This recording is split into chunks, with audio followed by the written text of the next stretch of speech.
The following podcast is brought to you exclusively by the Rad Rob Radio Network. On this edition of Straight Up 5 with Johnny Petraglia Jr., we welcome bowling phenom from the Bohn Legacy, Brandon Bohn. Brandon is a multiple-time Junior Team USA medalist. He is the back-to-back USBC U22 Masters Champion. And he's a straight-up killer on the lanes. We can't wait to have him on the show. Let's not waste any more time. Straight Up 5 with Johnny Petraglia Jr. starts now. This is PBA champion Kyle Troop. Hey y'all, Jacob Ledrup here. Hey guys, Chuck Ritchie here, formerly of Bowl TV. Hey guys, this is Ryan Schaefer of track staff at Valley Bowling Center in Waverly, New York. And you're listening to Straight Up 5 with Johnny Petraglia Jr. Yo, the boys from Straight Up 5, Rad Rob, Dr. Ocho, and of course JP Jr. As you know, JP Jr. used to be introduced as the sexiest man in bowling, and now the world. But he doesn't have the best hair in the world. I do. Sorry, bud, but you know the deal. Pick it out. Fear the fro, baby. Welcome to Straight Up 5 with Johnny Petraglia Jr. A hard-hitting, in-depth, cutting-edge look into the world of bowling. This podcast will not only cover all things bowling, but will also give you a raw look into real-life issues. You'll get unfettered access into the mind of one of the most gifted bowlers of this or any other generation. Strike, and they claim it. Similarly does it. So without further ado, let's introduce you to the hosts of the show. Rad Rob Francois. Rad Rob Francois. Dr. Ocho. And the incomparable Johnny Petraglia Jr.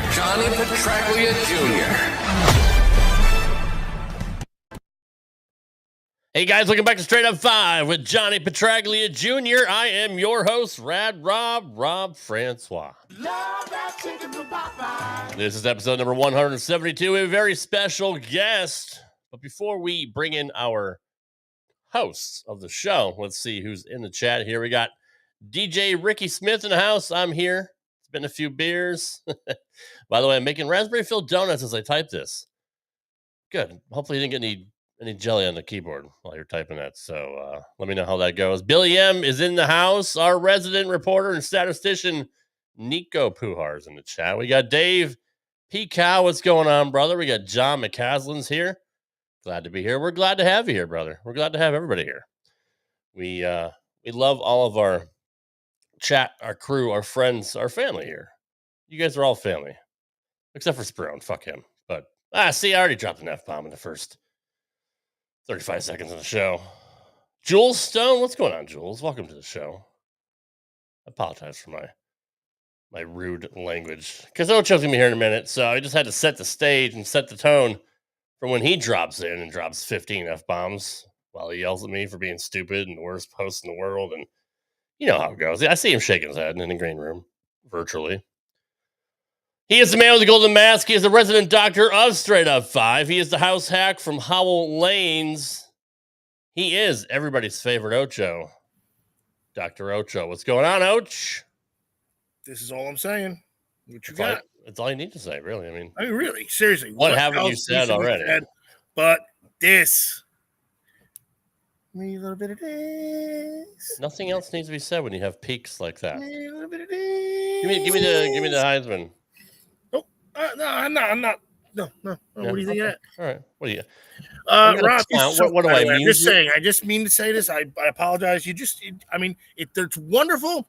You just suck a little bit. Not a lot of bit. Just a little bit. That's all. Dude, I'll take that. That's the nicest thing you ever said. Fucking A, right.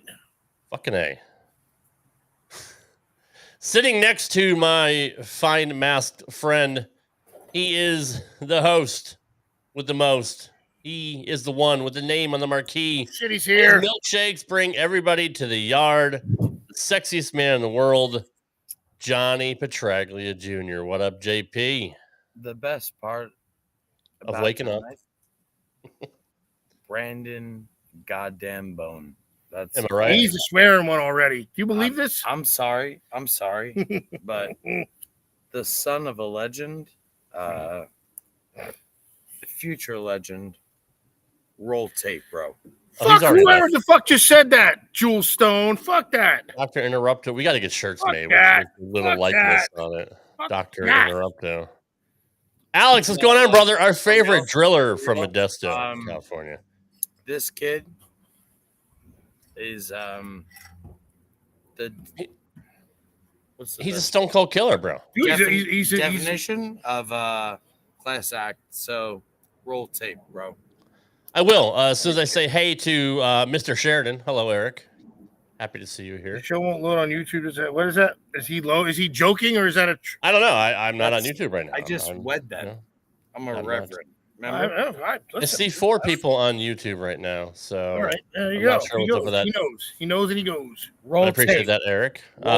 Who is Ocho rooting for now that the Yankees are out? Don't worry about it. Whoever the Steelers. fuck you are. He's Pardon rooting my for the language.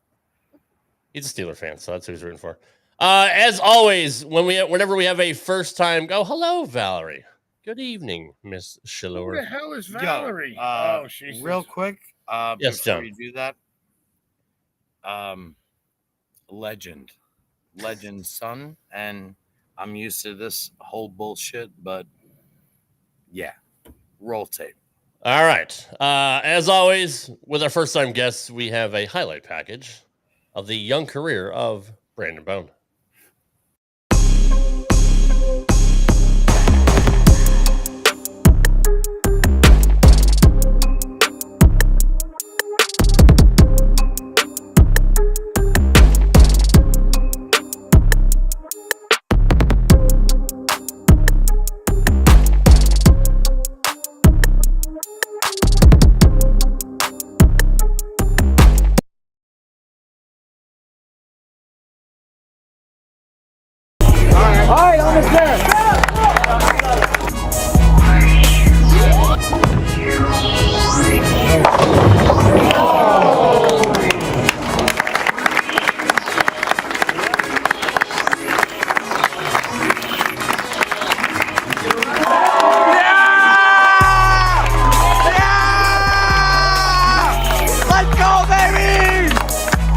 Okay, so update. Guys, Brandon just won. one junior gold. Bro, we have a predicament though. I don't know what to be more happy about. The fact that I just won an Xbox or Brandon just won junior gold.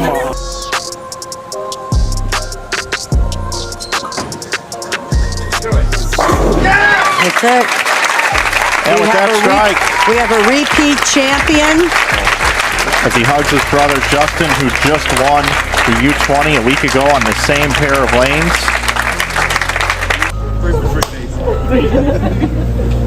The 2022 Junior Gold Champion, Brandon Bohn.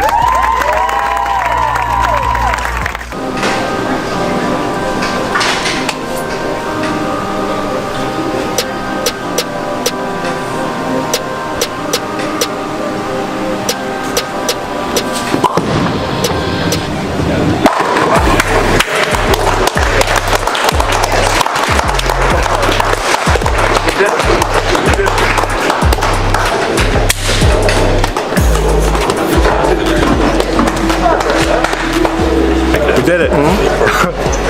Did it. Perfect. Worked out perfect. Well, we came, we bowled, we conquered. We did. Now one goal coming into this weekend. That was the win.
Final match we have here for the U22 Masters. This is Nicholas Stearns and Big Round. I wonder what would happen if Brandon didn't win. I guess we'll never know.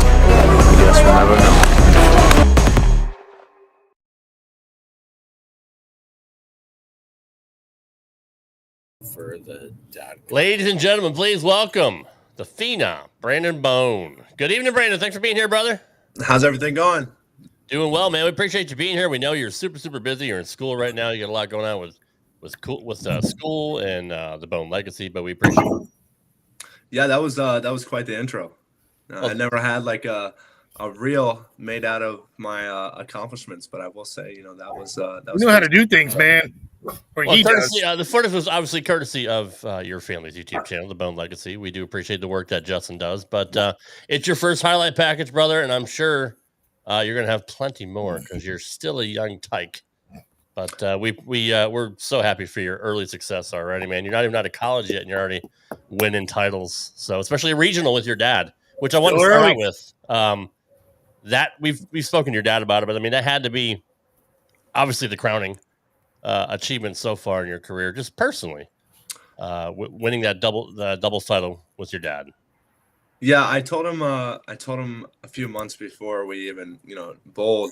I said, Dad, before you retire, I would love to win a PBA title with you. It's been a dream of mine to win a PBA tournament, but to do it with my dad is just like it's more than a dream come true. I can't even like put it into words how much that day meant to me. I said after I won, we had a little small interview, and I said, the trophy is cool and all, the money's great, but the thing that will stick with me forever is that in my very first regional ever, I was able to win, and I was able to do it with my dad, and it was right around Christmas time. And I said, no matter how much money we win today or how cool the trophy is, this might be the best Christmas gift I've ever gotten in my whole entire life. And that's so awesome, dude. That's awesome. Winning with my dad means more to me than any tournament that I've won solo or with a team. Winning with my dad meant everything to me. So that's so badass. Yeah. Brandon, Evie. It's a little dog. Evelyn wants to say hi. Before I start, your dad actually said the exact same thing in 1998. He wanted to win one PBA title. That was his goal. And so my question to you to start off is, God, dude, you are so ahead of life. You are so beautiful when it comes to the soul. You match everything, bowling, mental game, like you've got everything. You obviously are a spawn of Leslie and Parker. Did you just like wake up one day and decide that you were fabulous, or did you try and cater to the stuff they taught you? I think the COVID pandemic changed my whole outlook. Before COVID, my dad was gone a lot. And I will say that I got 95% of everything from my mom. Let me be the first one to admit that. But I know she's watching at home. I know I don't know where my dad is right now. I he's watching. Don't worry about it. I think he's in Reno. But I've gotten 95% of everything from my mom. Maybe like closer to 98 or something. But my dad was always gone growing up, and obviously it was very difficult. But we were in a routine, and we had schedules growing up. And then when dad would come home, everything would get messed up. But that's okay. But after COVID, you know, I got to spend a little bit more time with him. We were in our house. It was literally like these 8 walls and each other. And I get to really remember exactly how he did things. And the guy felt like he never got tired. And he just continued and continued and continued to just work and work. And throughout COVID, we moved houses. So it was quite possibly one of the, you know, hardest things that we've ever had to do. You know, you live in a house for so long, and, you know, it was a childhood house for us growing up, and we lived there the first 15 years of our life, and the amount of memories that we had in that house, and we just had to kind of not throw them away, but kind of put them all in a box and, you know, bring them somewhere else. And throughout COVID, I learned so many lessons, but I would say the biggest one was how careful and how patient he was when it came to moving a whole house that he had lived in for, you know, 30 years. And what I took from that experience was, not only can you take something that is so like important to you for life, but you can take that into bowling. And, you know, ever since COVID, I just want to be more like my dad. And growing up, my hero, my role model, my mentor has always been my dad. And, you know, not very many people can say that, but I can. And ever since COVID, I feel like the only thing I've wanted to do is I want to win with my dad. And ever since that day, you know, I've had, you know, I can say that, you know, one of my biggest dreams has come true. You nailed it, dude. You fucking nailed it. Now, Brandon, hang on. Rob, also hang on. Ocho has a question. So there was something that Johnny was mentioning, that he said something about you were 8 years old and you were doing a thing with Johnny Sr. What was he? He was doing something, and you take it from there. That's all you got to do. Dad, I know exactly. Actually begged for you to tell the story from 8 years old. Yeah, so I would say, first of all, your dad is probably one of the best storytellers I've ever. Oh, by far, my God! Are you kidding me? You know, been across. And they're all the same way too. They're the same exact way. They're all incredible. But literally, like, I would come in the bowling center. It had to be like a year straight, and every time I saw him, I heard a new story.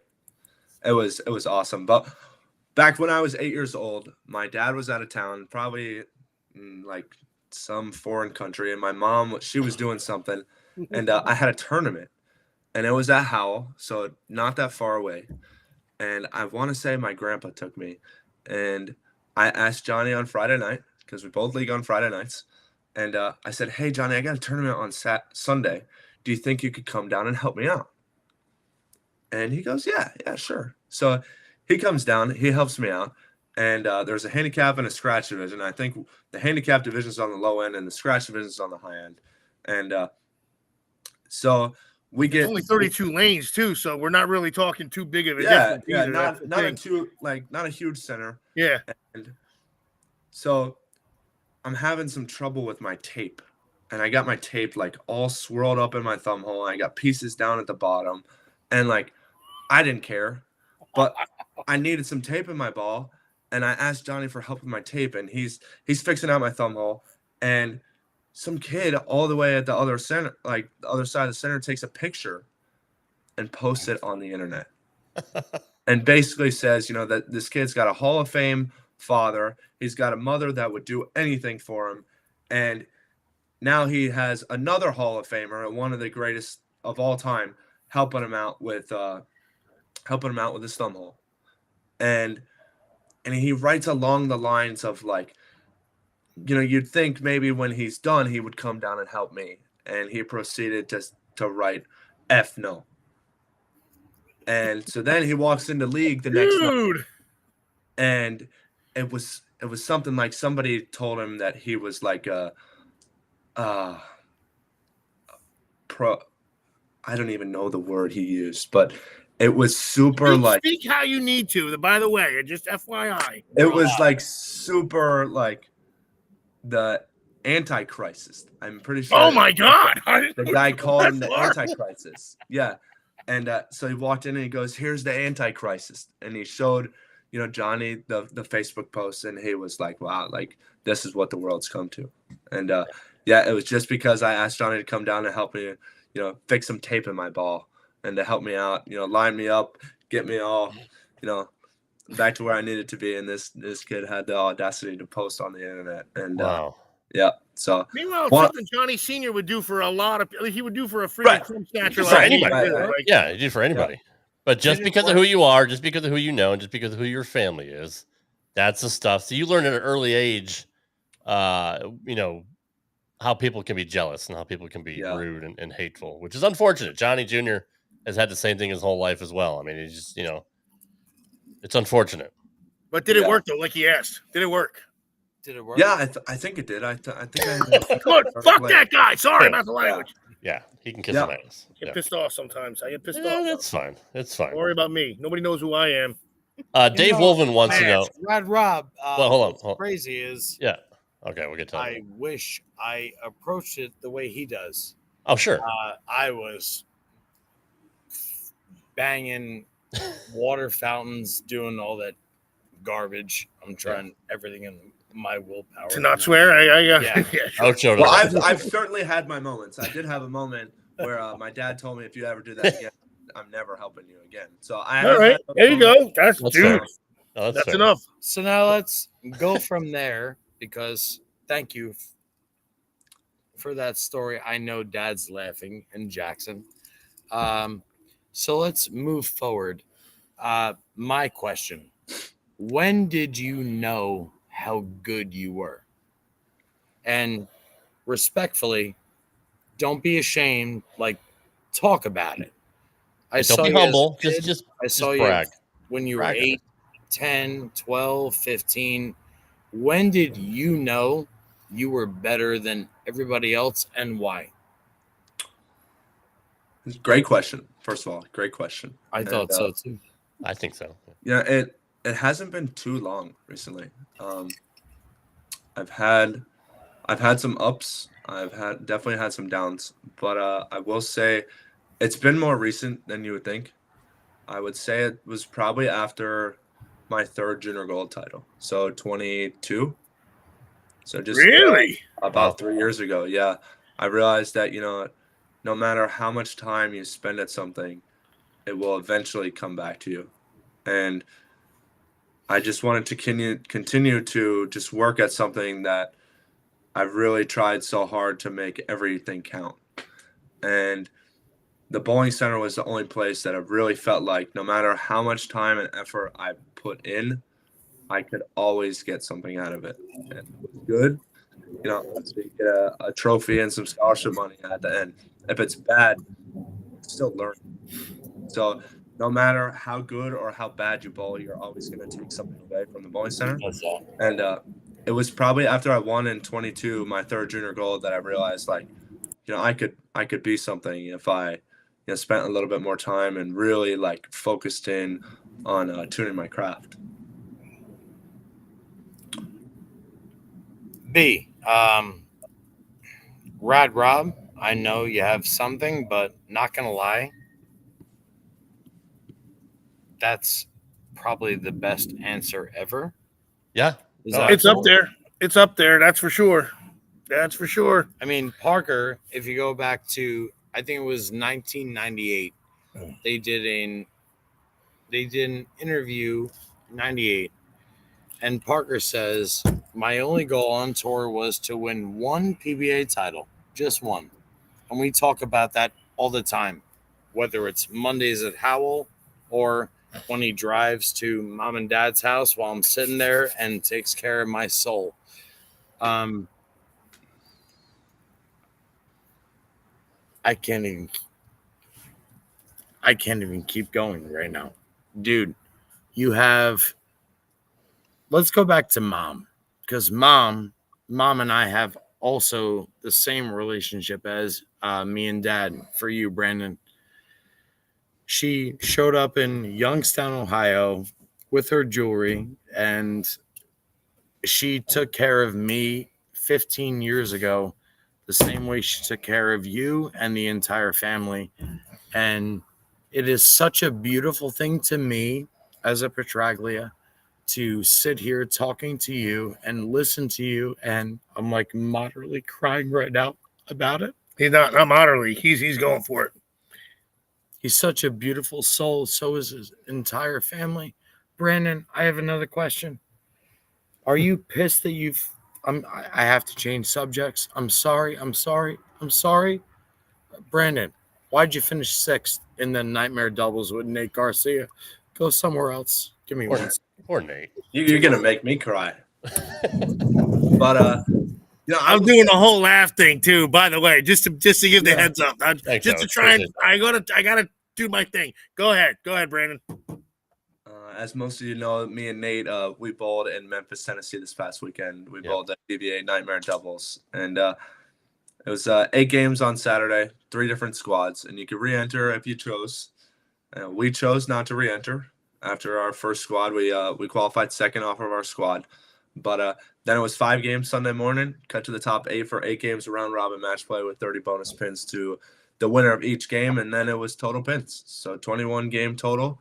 And that determined your winner. So how did we finish 6th? Well, I had 315 over for my 8 games, and he had 180, I believe, somewhere around there. But why did we finish 6th? I'd say obviously because we didn't see the lane as well as the first top 5 teams. First 5 people. That's what it is. That's literally what it is. I swear to God, I was waiting for you to get there. That's probably why we finished 6th. Yeah. Because we didn't strike as much as the first 5 teams, but I told Nate on the way back because we drove there, and that was where was it again? Memphis, Tennessee, and we were down in Florida, so it was about 13 hours. Jesus crimey! And we had a long conversation on the way back. You don't have a choice, dude. 13 hours in the car on the the way back. That's what I'm saying. There's only so much radio you can listen to. And it was right after we finished because I had class on Monday at 10:20 in the morning. I pulled into my apartment. It was like 6 a.m. Oof. And I went to class Monday morning. Good for you. So I think we just talked with each other, and I told him, I said, we certainly had our ups, but every team and every moment you're gonna have a down, and we definitely had our downs. But I told him, I said, I had more fun this weekend off the lanes than I did on the lanes. And, you have to realize that nobody will ever win every tournament that they bowl. Right. And I listened to this quote. I hear it back in my head all the time. Is from my uncle's Hall of Fame speech. It was in 2013. And he shares that he won 10 tournaments out of the 500 he entered, and he's in the Hall of Fame. So he's lost 490 PBA tournaments in his life. That's right. In the PBA Hall of Fame. Yeah. So when you think about that, if you win 1 in every, 10 out of 500. If you win a tournament, it's basically 100 almost. Yeah. If you win a tournament, you got. You made it, dude. You're somebody. Yeah. So why did we finish 6th? Getting back to his main question, I don't know why we finished 6th. Obviously, because the first 5 teams bowled a little bit better than we did. But like I said, I had a great time with Nate, and I'm looking. That's forward fun though too. Yeah. First of all, I love Nate. Nate, I've known him for a few years now. I got to meet him and Elise when they came to Smyrna, Tennessee, when she was bowling the WPBA, the PWBA last year, and he's such a good guy, and he's so gracious. He said the reason we finished 6th is, and not worse, is because of Brandon. So he'll always give credit when credit's due. He sucked it up basically. He was like, thank you, fucked up. Yeah, I don't know if Nate's watching, but I saw him Usually earlier does, today. yeah. When we were at Kegel. He was in practice, and I was just leaving practice. But if it wasn't for the show tonight, I'm sure we'd be at Chipotle by now. Or sorry, Nate. It's our fault. That's Sorry, okay. Nate. Rob's fault. I do find myself at Chipotle very often. Didn't want to choke up on the show. Sorry about it. It's okay, John. Yeah. We're used to it. I'll be right back. It's all good. But no, Nate is awesome. And Nate, again, is one of those guys that is so good and so smooth and so clean. You have to wonder why hasn't he had so much success on the PBA Tour. And I spoke with Chase Nadeau the other night about the same thing. and because he's good friends with Nate as well. And there's so many guys on tour, and there's so much talent out there, and grinding through the PTQs is so hard. And I talked to Nate about it last year, and he said he was going to lighten his schedule this year because it's just too much of a grind. And honestly, he's making more money in regionals and local tournaments anyway, especially with him and AJ Rice. But is there a point where you will consider possibly going on tour full time, or what are your senior this year at Weber International? What are your plans when you graduate? Yeah, so I'm supposed to graduate in May, just in a few short months. But a lot of people have asked me, what are your plans after college? Are you going to move back home? And I will 100% say I will be moving back to New Jersey. I have loved my time down here. And will always, reminisce on the memories that I've had, and the good and the bad. Yeah. But I'm looking forward to going back home. Everybody that supports not only the bowling center at home, Howell Lanes, the training center that we've opened up, the VIP entertainment space, the people there are just unbelievable. The people there are so supportive of not only myself, my brother, my sister, our whole entire family, and the community that we have at home is like no other community I've ever been a part of. And there's no place like home. And so I will forever, be grateful for my college memories and, coming down to Florida, my first year in Iowa. But I'm looking forward to moving back home and hopefully getting life started on the PWBA tour come 2027. Brandon, sorry, Rob.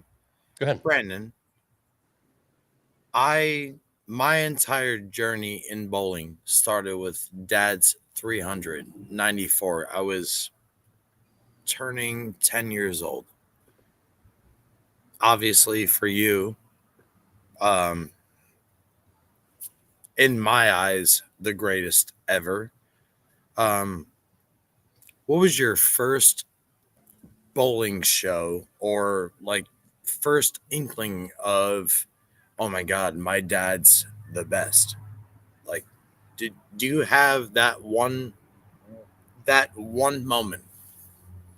Mine was 94, right before the 300. I was actually playing Super Mario with Michael J. Fox for the movie Greedy. For all y'all watching, yeah, that's how I was chilling with. But like, what was your first moment where you're like, oh my God, I was born? Dude, do me a favor, take that and get the out of here. What was the first thing you saw about your dad or your mom? Like, what was the first thing you saw as a kid? Because you're 20 now? 21, yeah. 21. The first memory that I have that I really remember was the 2011 Mark Roth Plastic Ball Championship in New York. Mm-hmm. And I remember sitting right next to Mark Roth. Couch. Rest in peace. And he lost to Couch. Yeah, he beat I don't remember who he beat in the first match, but he beat Ryan Simonelli, and then he beat Couch. And the only thing I remember from that show is Couch making that split off the back wall. Yes. And then the next memory I have of, obviously, one of the best stories to ever tell is when he won the world championship. And that is like the whole story, just how everything happened. And, you say everything happens for a reason. And, what we went through in that 3-week stretch is a story that has actually been told. We actually, put out a video on it just a couple months ago. If you haven't checked it out, I would strongly recommend checking it out. It's on YouTube at Bohn Legacy. But one of the coolest moments that I've ever watched, not only my dad, but my mom and my brother and my sister go through all in one. And I remember exactly where I was when he made the show. I remember exactly where I was when, I got the call saying, do you want to come to Vegas? And we're like, of course. And at the time we had never been there. And, that was the first time that I really, recognized how not only how cool it was, but how Do you great remember a me person behind you you? were.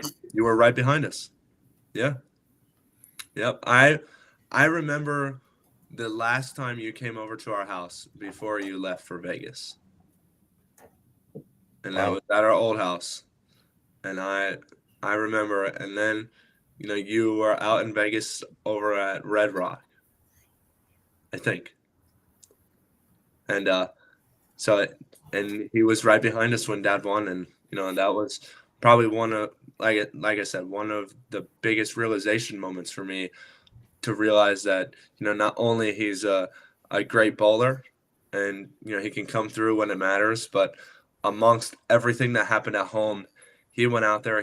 I don't think he made an individual cut. He snuck into the top 24, and I mean, he just continued to fight and to fight and to fight, and that's probably something that I'll remember for a very long time. Is I still remember to this day that he bowled 300 the very first game of match play, round 3, and I ran down to my mom at my grandpa's house. Sure did. And I told him, and she was like, "No way, we got to turn it on." And we went over to my grandpa's house because we didn't have any power at our house due to the hurricane. And he made the 5-10 the last game to jump into the show, and it was just so surreal. And looking back on it, quite possibly one of the coolest moments that I got to sit in front of a TV screen and watch. All of his PBA 50 victories are awesome, but watching him do what he did from 24th to 5th, and then to run the ladder, it was really cool. And that was probably the moment I knew that he is Brandon, you and I are so blessed. We are so blessed.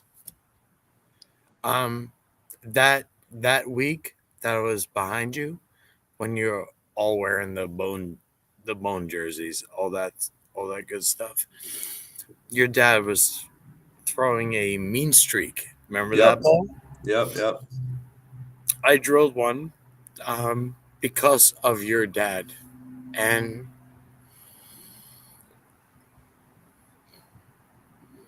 Jesus Christ, John, come on, man, get it together. Your dad is my dad for you.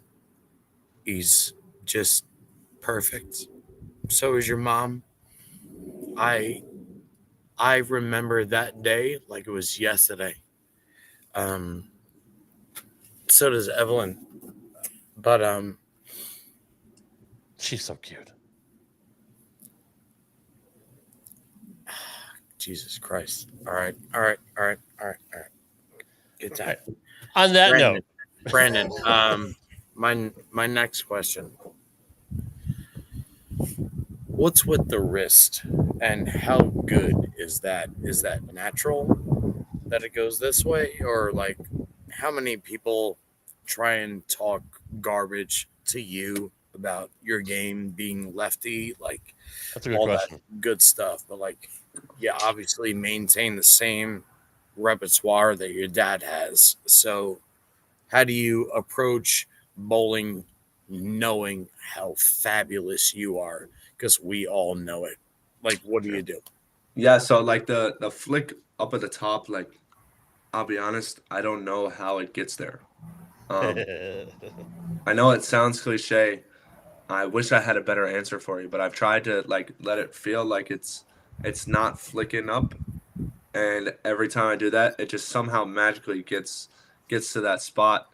And no matter what I do to change it, no matter how much I work on it, it just always finds a way to like flick up at the top. And it's just something with my hand. And my dad's always said, like, if it's not broke, don't change it. Seriously. And, it's not something that me and my dad have ever worked on. And although this year at school we've been trying to get my swing a little bit lower, have a little bit more slide going into the last step, but I can't figure out the flick. And I think at this point I'm just gonna deal with it and let it go and work on some other tools. But I'm just gonna try to continue to perfect. So my okay. craft So and what's pulls the in the big bag. tool moving forward? What's the big tool? What's the big tool for you going that way? What do you do now? So I think what you're asking is what is one How thing to that you're get trying better to- for yeah, them. yeah. So I would definitely say, and I don't know if he's watching, but he wanted me to share that this was the perfect podcast for me to come on to with the name Straight Up 5, because That's true. over the past few years, definitely being in college, one of my biggest problems is going straight up 5. So today at practice, I was working on going straight up 5. And if you know me, I don't like to throw a purple hammer. I'm a big Black Widow guy. Although you won with it, though. Yeah. I used to have a lot of success, but over the past few years, it's been all Black Widows just because the core is a little bit bigger. It starts up a little bit sooner. It allows me to throw it a little harder. But one thing that I would definitely say right now is my thumb timing. Get my thumb out of it a little bit cleaner and more consistent to help with consistency through the front part of the lane, and creating a little bit more slide before I get to the foul line, which will help with the thumb timing as well to get a little bit more consistency with the release. Longer flat spot?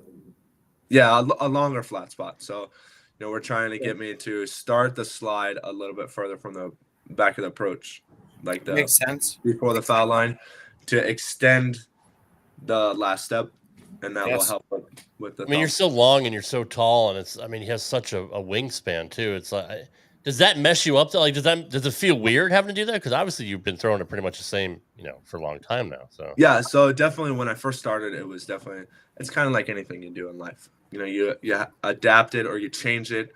The first time you do it, it's going to be uncomfortable. Yeah. But the more I work with it and the more I really tone it down, the better it feels.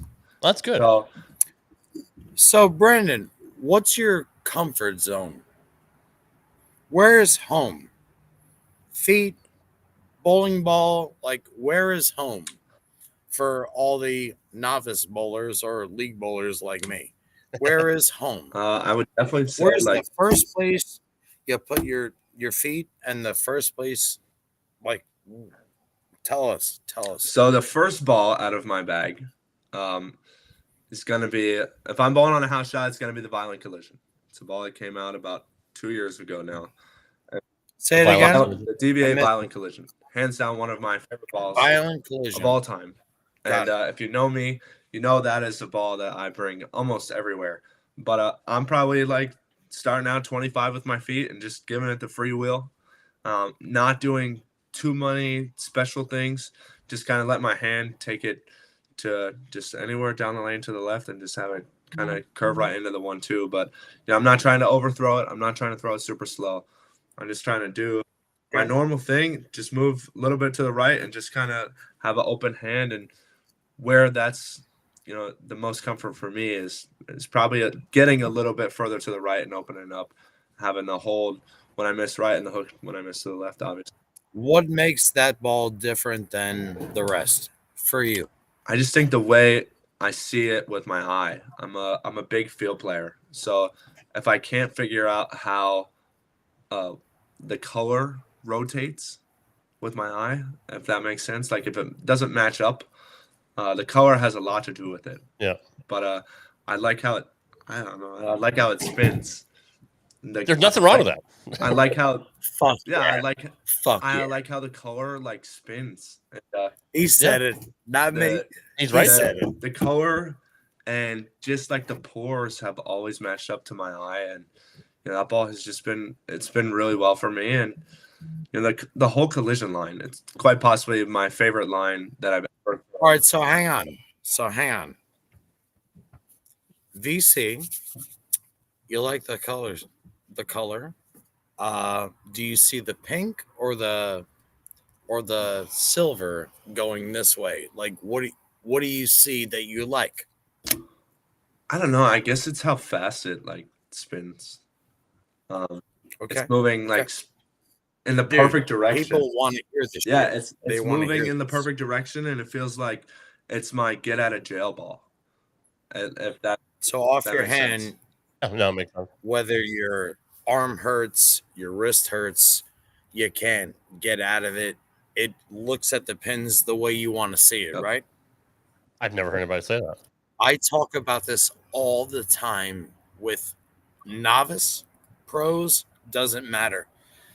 It is such a breath of fresh air to hear you say that, because that's the truth when it comes to bowling. Like if I can see the white logo on the pulse as it's going this way or this way, I'm fine. But if it turns this way, I'm like, oh god, oh my god. Yep. And Oh I'll my be God. the first one to tell you, like, I've never been the super technical one. And you could ask my dad, you could ask my mom, and you could ask almost anybody that really knows me super well, is that I have never been the technical one. And everybody has a team of people. And within that team of people, they have people that they can go to for help. And, you know, I will never be the one to pride myself on being the smartest one in the room. And nor do I ever want to be the smartest one in the room. But I know that I have a team of people where I could ask questions, all the questions in the world, and get all the answers in the world that I need. So I don't have to think about, you know, I need this ball with this layout, and I need to know the number of this ball. I couldn't tell you what any number on a layout means. I couldn't tell you the difference between an asymmetric ball and a symmetric ball. Besides, the core is the same in a symmetric is. See, now I'm confused myself. Don't So I worry, will I don't tell either. you that.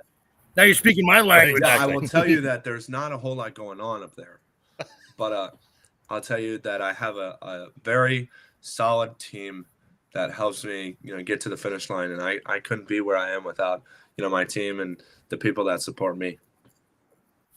That's so cool. So, Deandra Hyman, said the exact same thing in 2011 at the U.S. Open in Carolier. She said, I just go with it and they tell me what to throw. Never knew the name of the ball, the make of the ball, but, oh, I like that motion. Yep. I like that Yep. motion. So when people talk to me, old ball driller, not drilling balls anymore, I don't know what to say, like, at all. But I'm just like you, dude. Like, just go. Just let the ball go. You know you're good. And if you're not good, well, not like you. Just not, yeah, exactly. Figure it out and just find the motion. Where do you want the ball to change directions, Ocho? Back me up. Dude, don't ask me. I throw it. I fucking it. Dude, you have a winner and a wrecker, and you have no idea what color they are. One of them's green and one of them's bluish. All right, am I not right? I don't know. And don't be giving And away an old him ball now. from 08. Don't be giving away his secrets. Exactly. Yeah. See, this is the fucked up thing we do on this show. But see, there's nothing wrong with not knowing, you know, all the numbers and layouts and paps and all this. I don't know either. I just know how to bowl. And if you're good at that, bro, and you know I how don't to, even know how to bowl, throw the so ball, just have to you let know that what motion you're looking for or what you want the ball to do. That's, again, why you have a team. You have people. No, that's You have the people that point. know all the Because I know what it's supposed specifics to and all that. do. Look at But that's just it. Parker. Forget what arrow, right? It was the motion. Whether it was Iowa Foresters in 1996. Because you can manipulate that anyway. Whether it was U.S. Open in 93, whether it was 99, whether it was 97 AC Delco against Couch. He's still trying to make the ball change direction at the same spot all the time. Black ice, doesn't matter. Doesn't matter. Combat zone. I said a bunch And of you get to other watch this shit every day, No, too. That's the that's thing. my idol. That's His it. That's what I'm saying. He gets to watch this shit every aside day. from my dad, that's my idol. I also wrecked his gosh darn what's the thing? Are we playing charades now? Is it a bowling ball or is it a no? It's like a RAV4. It's like a Jesus, like a go kart. What? I also ruined that. What? Yeah, I'm not surprised. What? can't imagine. I'm not surprised. That would be something I would do growing up as a kid. I did. You don't even notice? No, but that's actually what Brandon. Correct me if I'm wrong, and I'm sorry to cut you off. Oh, I had no idea. I do. You're just looking for motion, right? Like you want to see the Importantly. ball change direction at the spot that you like. Yeah, so I was. It's funny. Is that It's funny you crazy to say this say? because I was talking to my brother about this earlier today, and we were talking. I saw a Facebook post today about bowling ball reviews, and the guy was mentioning how all bowling ball reviews sound the same. You know, all of them. That's true, and I've seen a few of them. All of the bowling ball reviews that you see on the internet nowadays are all, you need this ball. This is the next greatest thing. Well, the ball might not be the best greatest thing, but they're supposed to say that. Now, the good point he did say was, if I say this ball isn't very good, then, that's going to hurt, their image and my image. Well, The product and everything. because Yeah, they're for not sure. going to want to send me products anymore. Now, I'm a firm believer that every ball has a specific purpose. Sure. Now, you're not going to like every ball compared to what I'm going to like. So if I tell you what I like, that doesn't mean that you're going to go out to your pro shop and you're going to buy it and you're going to like it. So if I tell you what I like this ball for and where I see this ball playing, now that will give you a better idea on where, or what you should buy. Understood. So Out on. when I was talking to my brother, That makes perfect sense. we're trying to figure out a way how to come across with, this ball is not meant for everyone. Now, like I said, not every ball is going to be the grand slam for everyone. Right. But every ball has a specific purpose. It's why they make them, right? So they have the top of the line that's made for a lot of oil. They have the bottom of the line that's made for the beginner or the ball that's, not going to hook very much. That's the ball that Rob can use. Well, true. Just saying. Yeah, true.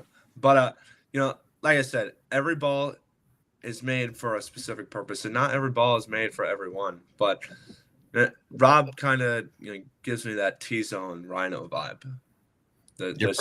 He hasn't bowled in like 30 you're- years. That's the only thing. That's Hang why. on. That's You're why I pretty go. close, I'm bro. ready. And he'll still Brandon, crush me. That's the hang thing. on. Swap Monster and Teal. Yeah, OG you're talking before Teal my time. Rhino. Yeah. In 94, 95, I I have think the it was. OG Teal Rhino and the Forest Green Quantum. I didn't get the remakes. I have the first pours. Oh, doesn't want that Yeah, one. you're talking before my time. What year? What year? That was 95? 93, 94, right? right around there. Yeah. Yeah. See? I know the But year. Swamp Monster is proactive, goddammit. I love that ball. Now it came back, dude. Listen, I can't say nothing. I really about had it good now. success with that ball. I don't know why. I'm just saying. Brandon, what do you want to do with bowling? Want to be like Dad and create your own legacy, or like what do you want to do? What's up, Yeah, dude? that's a great question. A lot of people have asked me that over the past few years. And It's up to you, dude. So what do you want? obviously, I'd love to win on the tour, but I You also will. know that the tour itself is not a stable place. You just can't, in this day and era, you cannot be just a bowler. You have to have some type of side gig. You have to do something else. As the tour is like 4 or 5 months long, you have to do something else with your time. And as Douglas said, he doesn't bowl lefties. I wonder why. But he's one of the greatest, but we won't get into that. It's But true. Yes. I Dude, would love to unload. I would love to take my dad's job if he ever retires.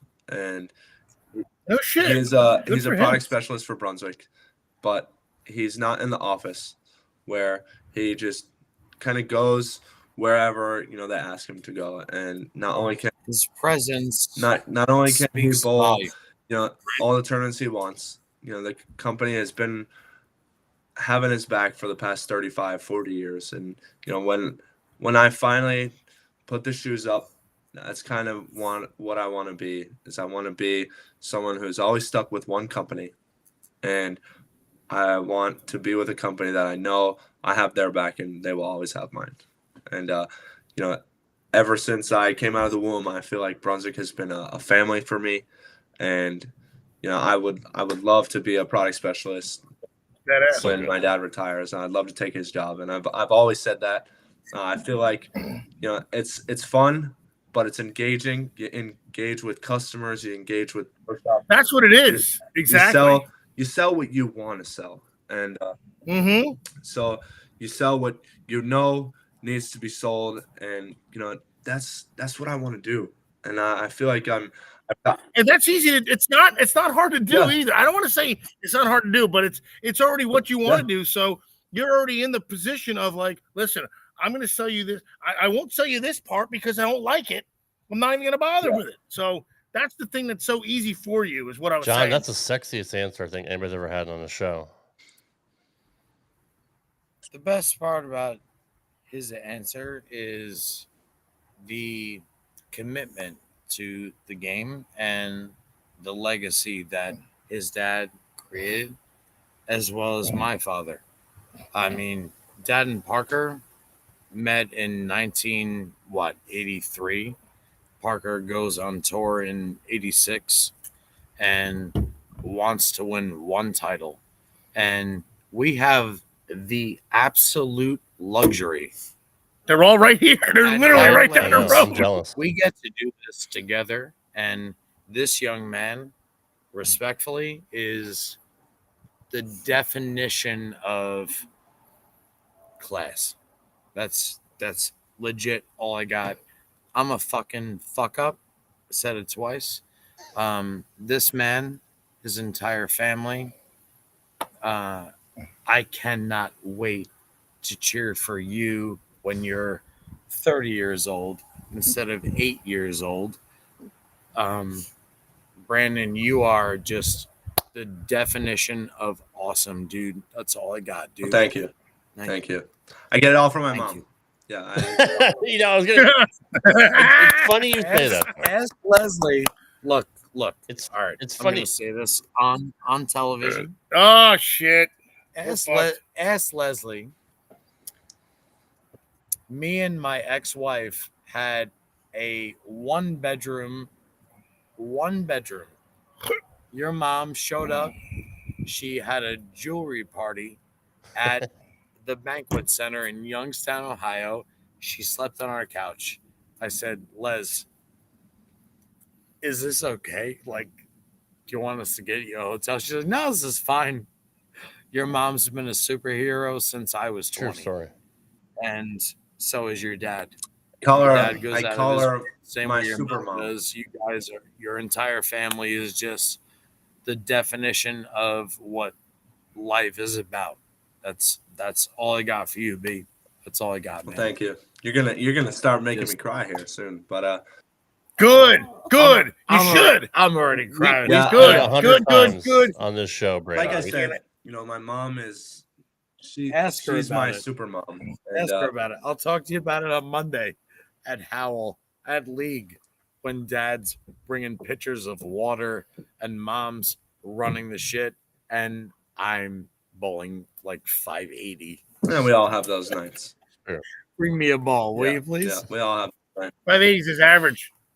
Yeah, but like I said, my mom is my super mom. She's like the staple. She's like the glue to our family, and she brings us all together. And it's like no other woman I've ever had in my life. And I could say this about my dad, but it's much more to my mom. I wouldn't be anywhere I am today without my mom. And the support I've had from my dad, and not only the bowling world, but in the life world, the aspect world, where I feel like I can always count on my parents, and they never let me down. I wouldn't be anywhere I am today without my parents, and you never will. And I like I said, I don't know where I would be, and I'm forever grateful for them and for all the opportunities that I've come across, and I'm looking forward to seeing where the rest of my journey lands, and to see where we can take things moving forward. You just keep being you, and the entire world will follow. Love you, dude. I love you, man. Yeah, it's been been a few long amazing. 2 weeks. I remember like 2 weeks bore I left. You were down at the bowling center, and I lost the match to you, but I'll get my rematch eventually. We had a little match, and I lost, but I'm gonna get my rematch, and when I come back, and I beat him at something. It'll come next year. I want to see. I want to on the Bohn Legacy channel. I want to see you and Johnny on the YouTube channel. That's it's funny. my- We've talked No. about that. I can't We've win. talked about I that. can't win. We've talked about I can't win. a Johnny and a Johnny Jr. versus my dad, my brother, and I. I think that would make for a great video. I really do. Yeah, it definitely would. We said 100 times what, or we could do like the dads versus the kids. I mean, either way, I think that would make for a great video. The dads win. Yeah.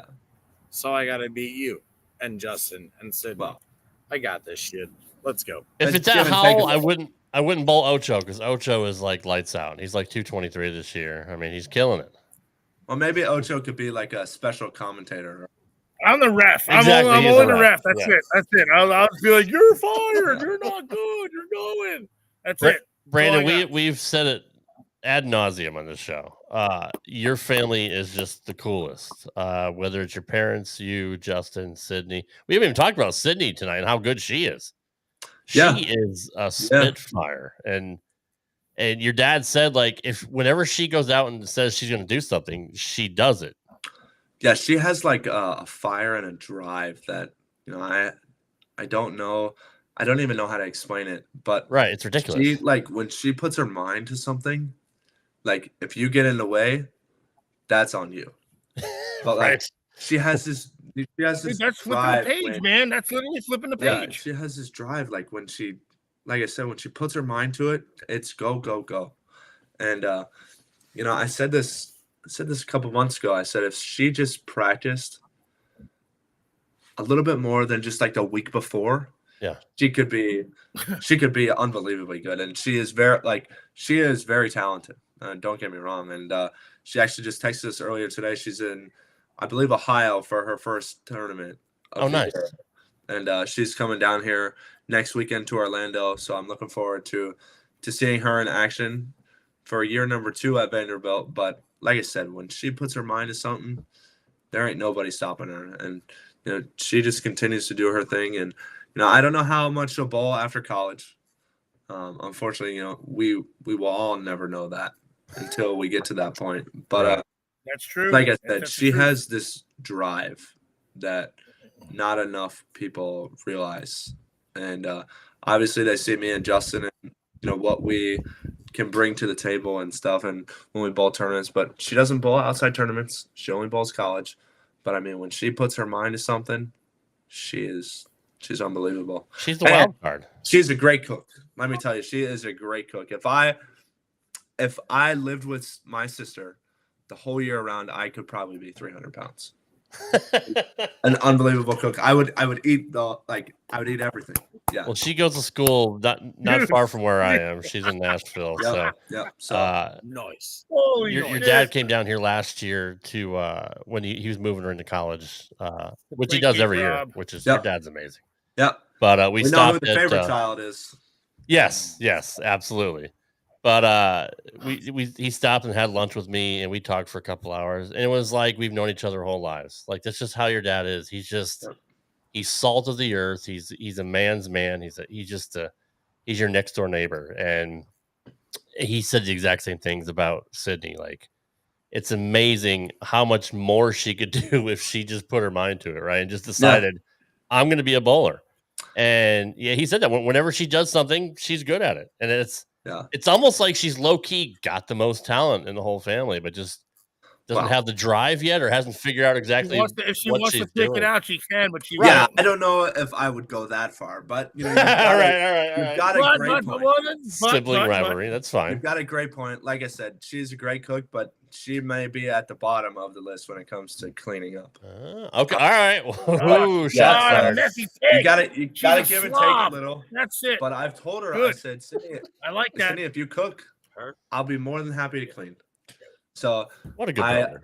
I will tell everybody that I'm a horrible cook. I cook like 4 things, and I cooked for the first time tonight in like a week for dinner, and but I cook about 4 things. How bad? Yeah, what'd you have? No, it was pretty good. It was pretty simple. Spaghetti and meatballs is what it was. Just rice and beef, but pretty simple. Okay, that's fair. But it's really hard to mess up rice and beef. Well, you'd be surprised. I know. The first time I tried cooking down here, I seasoned the pan before I seasoned the beef, and it didn't end very well. I'm already lost, so fuck it. I guess you win. So you win. Awesome. I get to do this. But like I said, my sister, she's one of a kind, and she's a great cook, but she is a horrible cleaner, and I can say that, and I don't feel bad about saying that either.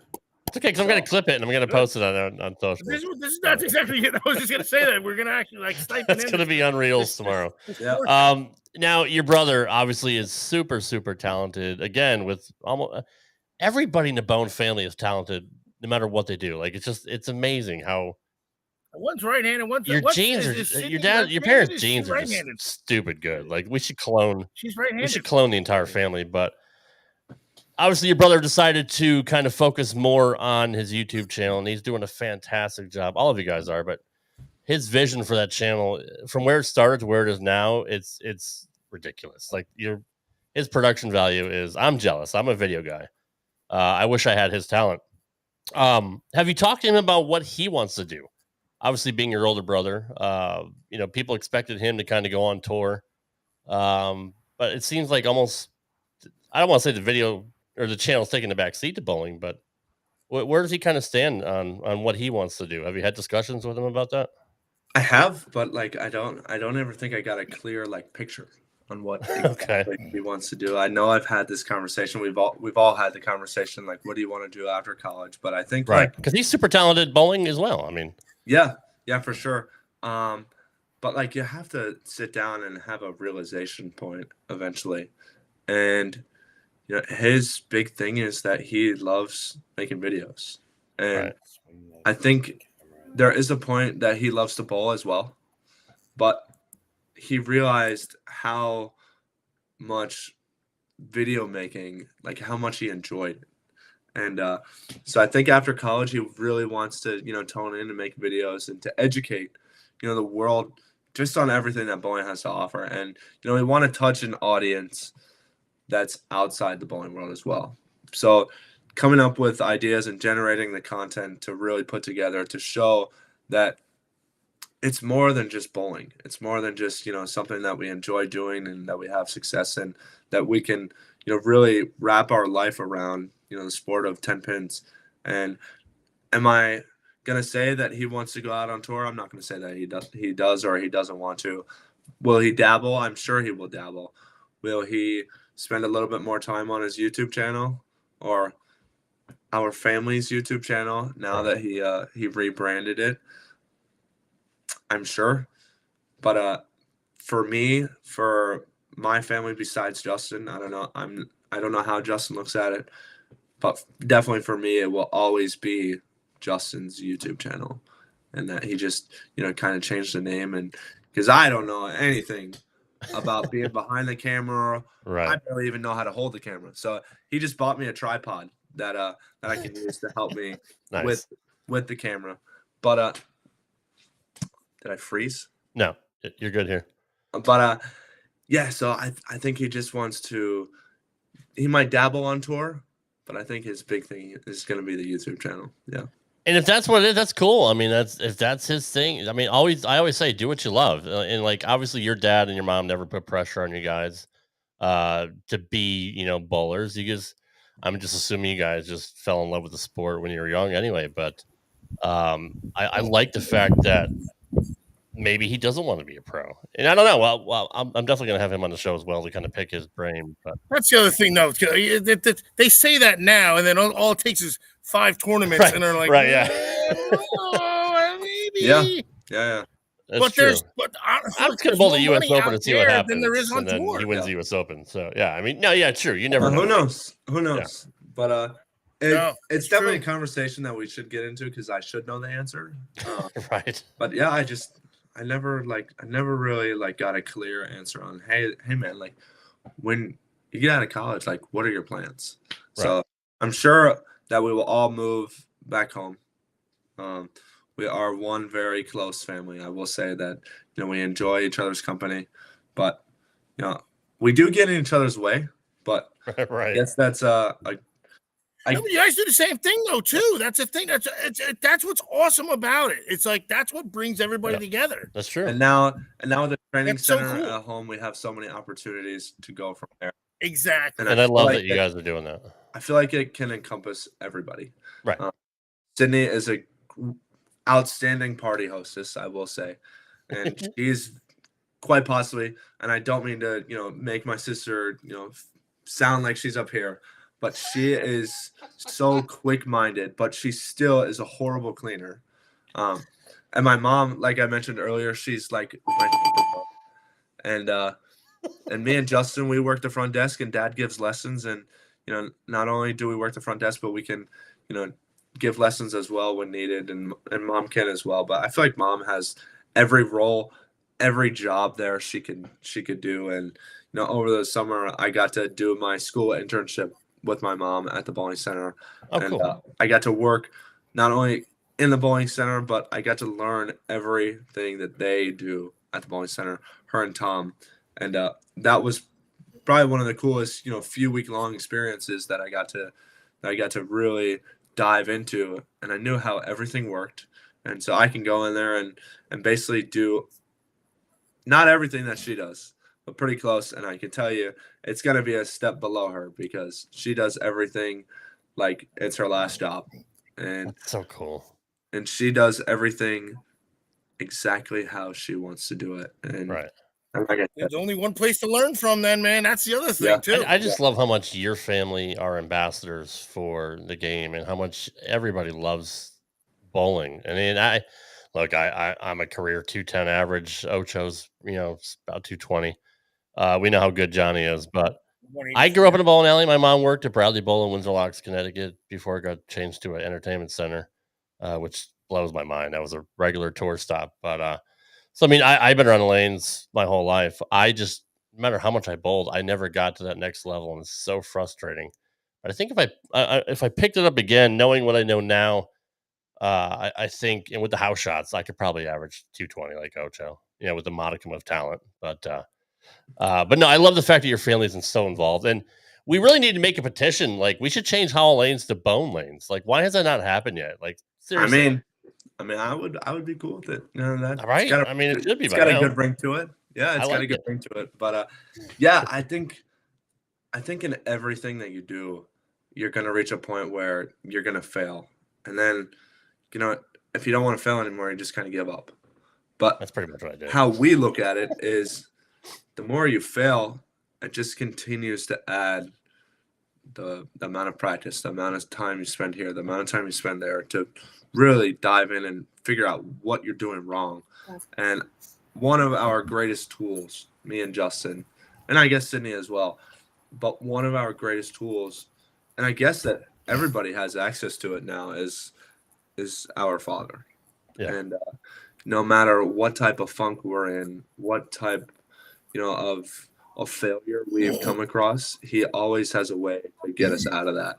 And it may take 10 minutes, it may take 2 weeks, it may take a month, but he always finds a way to say it in a proper manner and come across to just put it out on the table and say, dude, this is what's going on. Yeah. And it always ain't that the truth though, it too. Always amazing. And you sound stuffy. You sound stuffy all of a sudden, by the way. Just saying, FYI. Yeah. You sound a little stuffy. Kate Parker, can we get this stuffiness out of here? Yeah, it always. No, he's true though. No, because that's what Parker can do. He's always so freaking nice too about it. I don't know how he's at home. So that's let's fine. get the scoop. Let's get the real scoop. How's your dad at home? Like, he's got to be a dick sometime. He has to be a dick sometime. Oh, you didn't clean the fucking table. You fucking. I've heard your dad cuss, by the way, which is. Doesn't happen very often. It doesn't, but we had private conversation. And Ocho didn't believe it. I said, no, he dropped like 3 F-bombs when we were eating lunch. Yeah. They bullshit. So he did that to me once, and he said, by the way, don't tell anybody I said that. Yeah. But exactly how. All right, that's okay too. It's okay. Exactly how you see him in the bowling center is exactly how he is at home. It's the same thing. The same exact person. Now, I will say there's 2 things that will get him going that are a bit sensitive, but and one of them I will not speak on, but the other one is Well, only Bunny hit his finger on the attic coming down. Remember Well, he had the attic coming yeah, down? he did have an incident, but Yeah, he that's Yes, not even one of them. there was something. Oh, that, okay. Like now, that's a story that we laugh on. It's not even something that's too Now it's sensitive. But the other one is a song. You get him going on this the remake of Africa by Toto, and I mean, you play that song on the radio if you're ever in the car with him, and that's a sensitive one. And I'll fill you in. When the remake came out just a few years ago, he has this one radio station that he listens to. It's called 94.3 or 94.3 The Point. That's the point.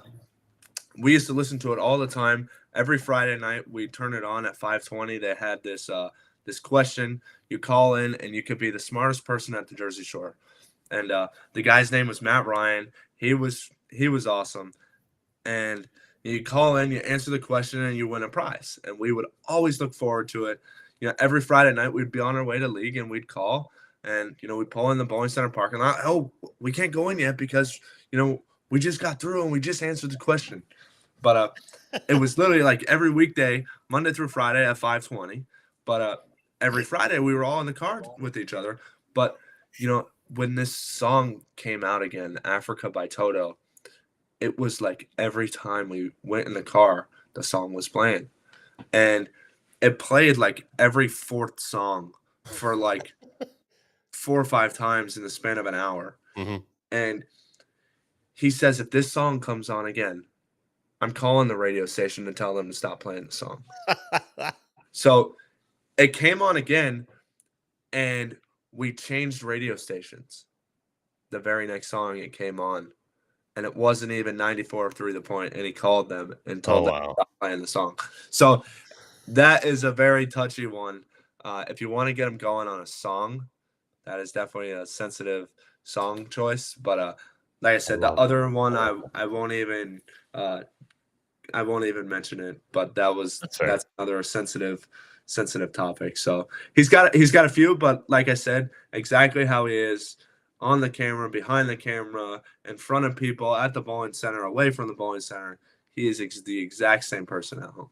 And I figured he was. I had that deep down feeling that he is just that genuine. So thank you for backing that up. But thank you for also giving me the tip, because I am going to rib his ass with that song next time I see him. I won't tell him you did it, but that's gold. Yeah, that is absolute gold. Like I said, there's not too many things that you can really like it's like poking a bear, right? But he doesn't get riled up ever. Brandon, yeah, nothing affects him. So, but that's the one. So if you get him on that one, that'll get him going. That's so good, dude. Hey, Johnny, Brandon, Rad Rob also. Brandon, first thing, what an absolute pleasure to call you a friend. So that's it for you. Rad Rob, thank you so much for finding this young man. And I have to bring my girl, who Brandon knows and you've never met, in this seat. She wants to say hi to Mr. Bohn. Parker always talks to her when I'm losing my shit. Lynn wants to say hi to Mr. Brandon. Hey, how are you? That's Lynn. That's my better half. Awesome. The one that keeps me grounded, just the exact same way Leslie changed Parker's life as he's spoke on this show. And Brandon, dude, you are the definition of awesome. Always in your corner, dude. Always here for you. You are just perfect. And this young lady feels the exact same way. Well, thank you. I certainly appreciate it. I certainly love coming on the show, talking with you guys, and hopefully you're keeping them in line. Yeah. Somebody has to. I can't do it. Yeah. Hopefully you're keeping them in line. So. Enjoy. It's nice to meet you, Lynn. We got to drill that new energize tonight. Well, there you go. Hey, Or just gotta, that evil eye. like I said, you gotta just create your legacy. Create your legacy. I love that. Yep. So, everybody, check out the Bohn Legacy on YouTube. It's a fantastic channel. I'm not just saying it because Brandon's here. I would say that regardless. Again, as a video nerd, it's such a good channel. But I do have there's a few questions before we jump off, Brandon, because our chat's been so always team syrup. Our chat has always been patient, but I do want to ask a few questions that were in the chat, if you don't mind. BSJ83, have you ever considered switching to two-handed like Justin? so it's funny that question comes up. And good question. Justin started out as a one-hander, went two-handed, and I was the complete opposite. I started out as a two-hander and turned into a one-hander. I looked up to Oscar Palermo. He was one of my favorites growing up. When he threw the ball over the chair at Thunderball in the trick shot competition, yep, he was sitting front row, and I actually got a replica jersey of the jersey that he wore. I still have it in my closet to this day. That's so cool. And I had a backup ball. I wanted to be just like Oscar, and I pushed it off from my chest. And one day my dad looked at me and he said, "You're going to learn how to do it normal, or you're going to go one-handed." And well, truth be told, I went one-handed, and I never did the push from my chest ever again. Yeah.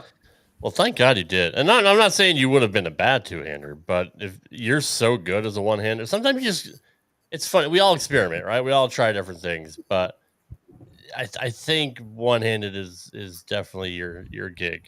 Yeah, I can't see myself going two-handed. I look like I do in any other sport. Very uncoordinated, and it just maybe if I spent a little bit more time at it, but I'll take my one-handed game for right now. And there's nothing wrong with that. Hopefully, I'll knock on wood here, and hopefully that goes pretty well. Knock on wood. Your dad does that like every time he speaks. Jay Pentas, forget the past. Let's talk about the future here. Brandon, you have up-and-comers in the water like Ryan Barnes, Ethan Fiore. You going to smoke these guys or what?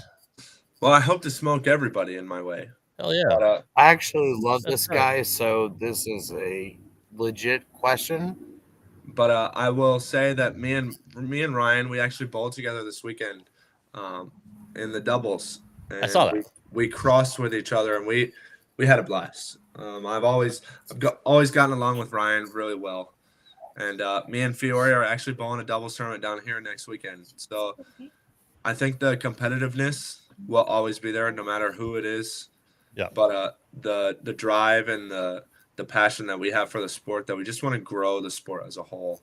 I think that's what makes us come together and, be such close friends and competitors. So hopefully I'm beating everybody in my way, but, I look at them as just how I'm going to look at anybody else. And, I'm there to do my thing, and they're there to do their thing as well. So that is the correct answer. You are going to smoke everybody. You're the best. Yep.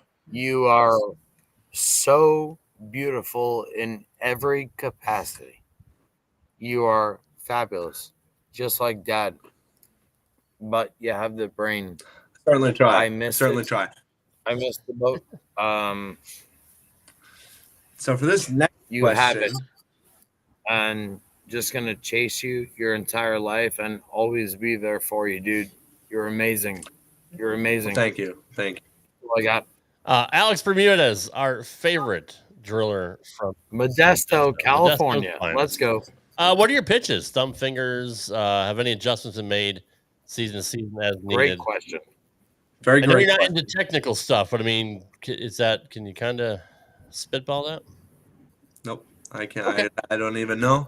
I don't know how long my span is. I love it. I have gone through one span change in 7 years. Wow, that's crazy. My hand just like it will swell up sometimes where the grip will feel a little bit tight. But I do use a vacuum system.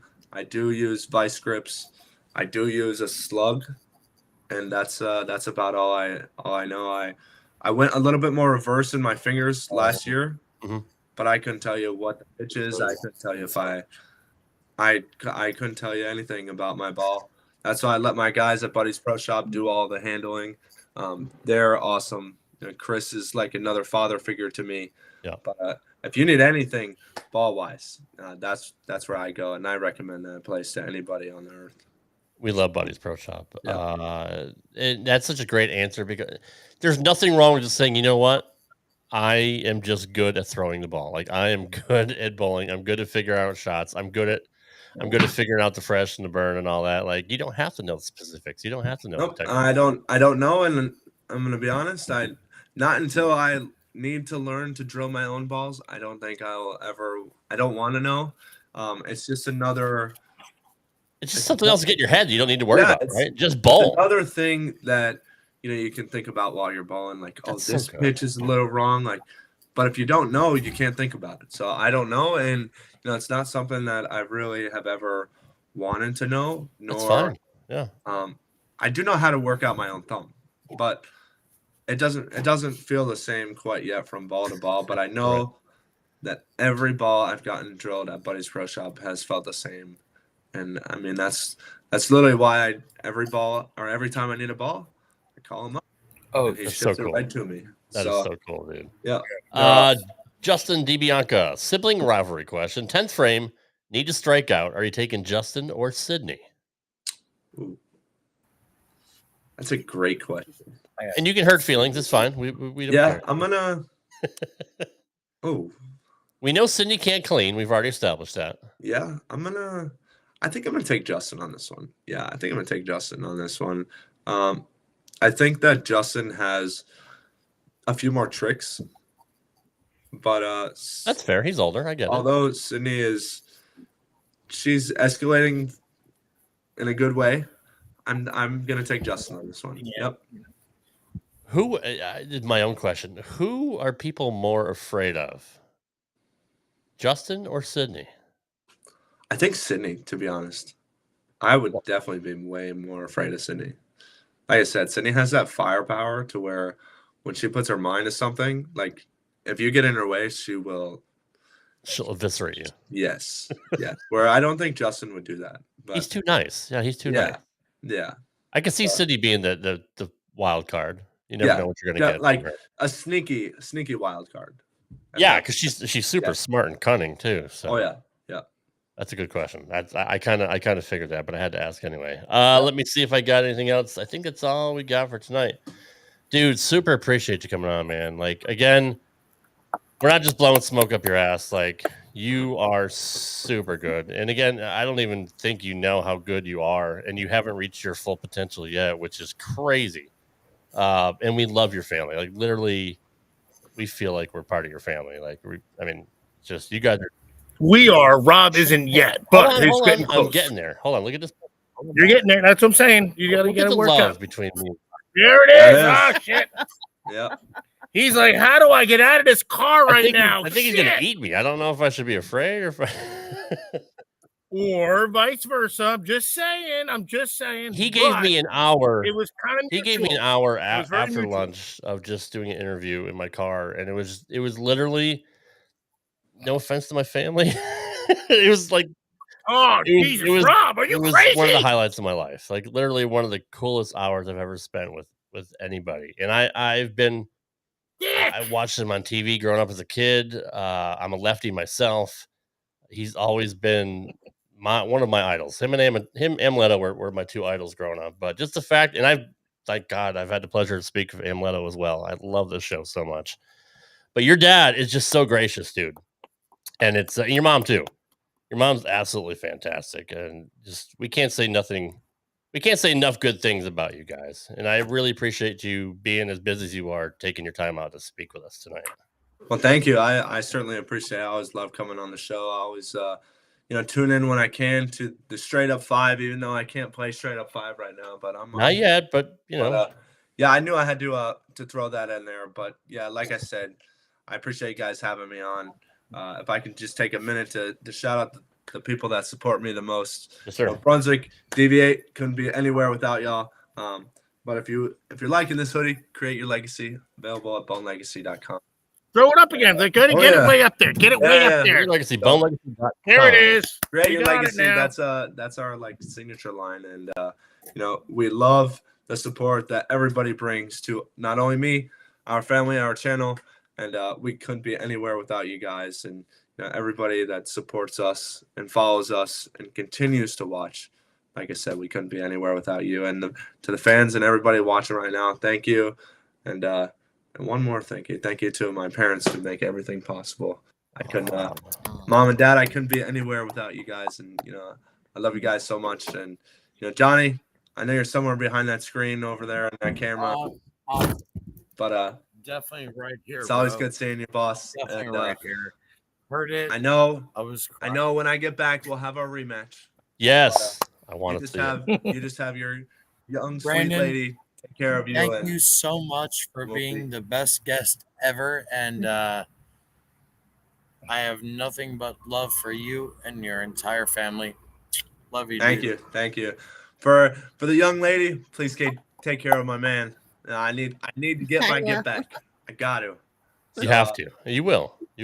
For Dr. Ocho and Rad Rob, thank you so much for having me on. I certainly appreciate it.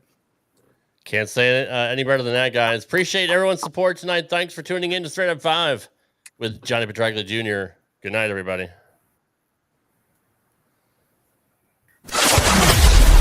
Thanks for listening to this edition of Straight Up 5 with Johnny Petraglia Jr. You can follow the show on Twitter at Straight Up 5 Pod. Follow Johnny Jr. at JPJR07. Follow Rad Rob at Rad Rob Gaming. And follow Dr. Ocho at the Dr. Ocho. Got a question for Johnny? Send your questions to straightup5podcast@gmail.com. We'll see you next time for another edition of Straight Up 5 with Johnny Petraglia Jr. Right here